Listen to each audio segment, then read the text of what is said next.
Hello students, आज मैं आप लोगों को अमेरिका में संघ व्यवस्था के बारे में बताने वाली हूँ। अगर ब्रिटेन को संसदात्मक शासन व्यवस्था का जनक देश कहा जाता है तो अमेरिका को संघात्मक प्रणाली का कहा जाता है। जब अमेरिका का संविधान लागू हुआ था या संविधान निर्माण की प्रक्रिया चल रही थी, तब 13 राज्यों के मेल से अमेरिका का संयुक्त राज्य स्थापित किया गया और वर्तमान समय में इसमें 50 राज्य सम्मिलित हैं। यानी विभिन्न राज्यों को मिलाकर कैसे किसी देश की शासन व्यवस्था का संचालन किया जा सकता है, इसका एक आदर्श उदाहरण अमेरिका में देखा जा सकता है। सबसे पहला सवाल उठता है कि संघात्मक व्यवस्था हम कहते किसे हैं। तो लोकतांत्रिक व्यवस्था का विभाजन 2 भागों में किया जाता है, एक संघात्मक व्यवस्था और दूसरी एकात्मक व्यवस्था। जिस शासन व्यवस्था में संविधान के माध्यम से शासन शक्तियों का केंद्रीकरण एक स्थान पर किया जाता है, उसे हम एकात्मक व्यवस्था कहते हैं। जैसे कि ब्रिटेन में एकात्मक शासन व्यवस्था है। और जिस देश में संविधान के माध्यम से शासन शक्तियों का विभाजन केंद्र और राज्य सरकारों के मध्य किया जाता है, उसे हम संघात्मक व्यवस्था कहते हैं। संघात्मक शासन व्यवस्था वाले देशों में शासन व्यवस्था के सुचारू संचालन के लिए कुछ नियम जो है वो संविधान के माध्यम से ही निर्धारित कर दिए जाते हैं। अमेरिका में जब संविधान निर्माण की प्रक्रिया चल रही थी और क्यों अमेरिका में संघात्मक व्यवस्था अपनाई गई, तब उसका सबसे बड़ा कारण ये था कि अमेरिका बहुत विशाल क्षेत्रफल वाला देश था और इस विशाल क्षेत्रफल वाले देश में प्रत्येक क्षेत्र की आवश्यकताओं और उसके संस्कृति के अनुसार शासन व्यवस्था का संचालन करने के लिए यह आवश्यक था कि शासन का एक ऐसा स्वरूप बनाया जाए कि इकाइयों को कुछ हद तक अपनी शासन व्यवस्था में स्वायत्तता भी प्राप्त हो और वो एक केंद्र सरकार के अधीन होकर भी कार्य कर सकें। इस कारण से अमेरिका में संघात्मक शासन व्यवस्था अपनाई गई। वर्तमान संविधान के निर्माण से पूर्व अनेक उपनिवेश अलग अलग राज्यों के रूप में विद्यमान थे। अलग अलग रहने के कारण उनमें पृथक अस्तित्व के प्रति भी मोह होना स्वाभाविक था। पर जब अमेरिका का संविधान निर्माण की प्रक्रिया से गुजर रहा था तो तत्कालीन परिस्थितियों में एकजुटता दिखाना भी उनके लिए आवश्यक था और इन सब कारणों से ही अमेरिका में संघात्मक व्यवस्था को अपनाया गया। जिन भी देशों के अंदर संघात्मक शासन व्यवस्था होती है, उन देशों में मुख्यतः 3 जो नियम होते हैं, 3 जो लक्षण होते हैं, वो प्रमुख रूप से होते हैं। सबसे पहला लिखित संविधान।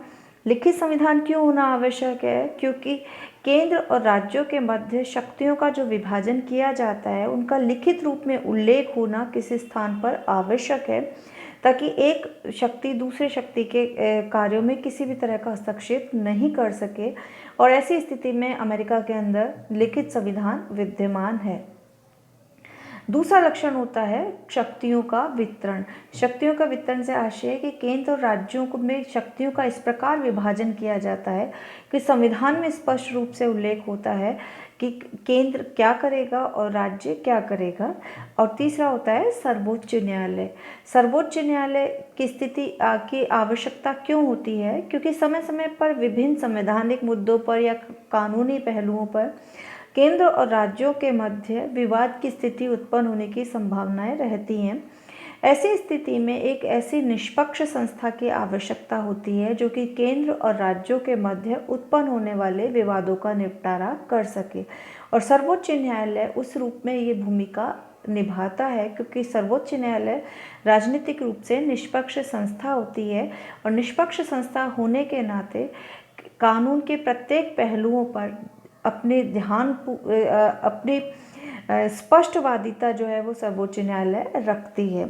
ये एक सामान्य लक्षण है जो कि किसी भी संघात्मक व्यवस्था वाले देश में होने आवश्यक है।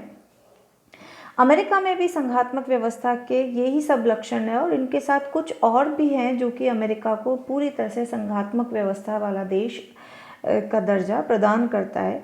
में सबसे पहला है संविधान की सर्वोच्चता। अमेरिकी संविधान के अनुच्छेद 6 में स्पष्ट रूप से कहा गया है कि जो भी कानून संविधान के विरुद्ध हैं वो लागू नहीं हो सकेंगे।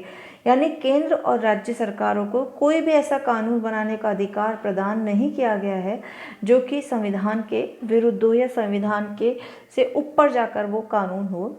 दूसरा है लक्षण है अमेरिका में स्वतंत्र व सशक्त न्यायपालिका।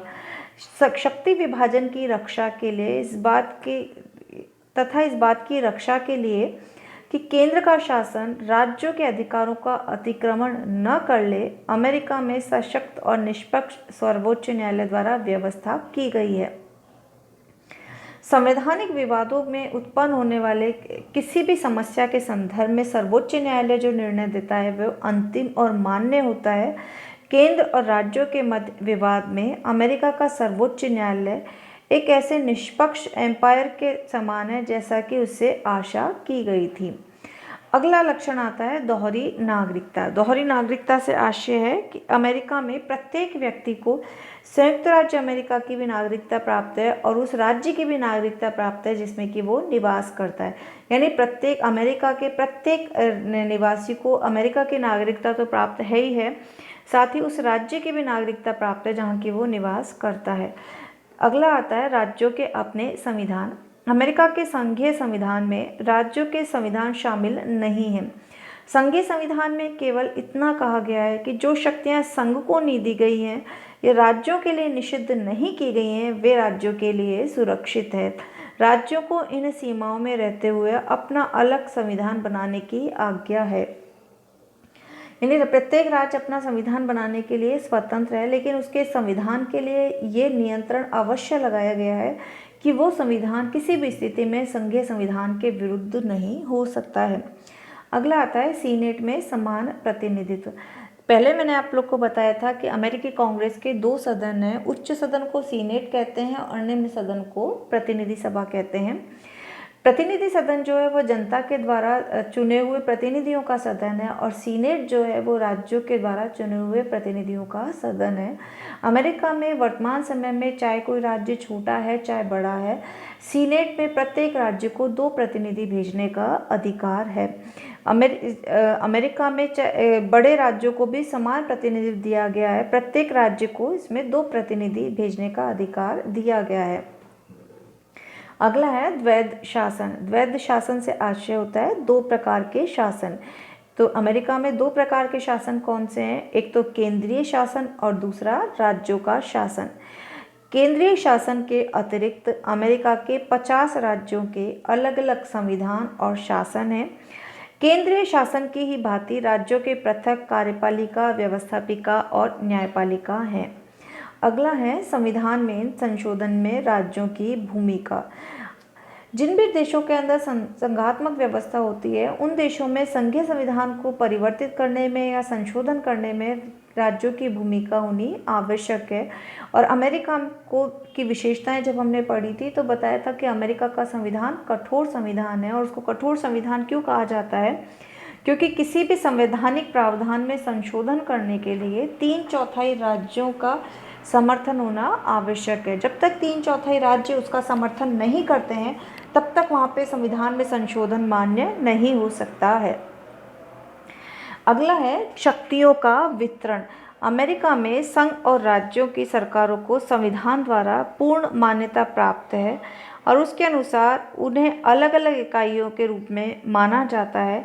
संविधान में 2 प्रकार की सरकारों के बीच शासन के शक्तियों की वितरण की व्यवस्था की गई है। अमेरिका में शक्तियों के वितरण के संबंध में गणना और अवशेष का सिद्धांत लागू किया गया है। ध्यान रखिएगा, एग्जाम में 2 नंबर का क्वेश्चन अक्सर ये पूछ लिया जाता है कि अमेरिका में संघात्मक शासन व्यवस्था में किस सिद्धांत का पालन किया गया है। तो कौन सा सिद्धांत है? गणना और अवशेष का सिद्धांत। गणना और अवशेष के सिद्धांत से आशय क्या है कि अमेरिकी संघीय व्यवस्था में केंद्र सरकार की शक्तियों की तो उल्लेख किया गया और शासन व्यवस्था का संचालन करने के लिए जो अन्य शक्तियां आवश्यक होती हैं वो सब शक्तियां अवशेष के रूप में राज्यों के पास छोड़ दी गई हैं।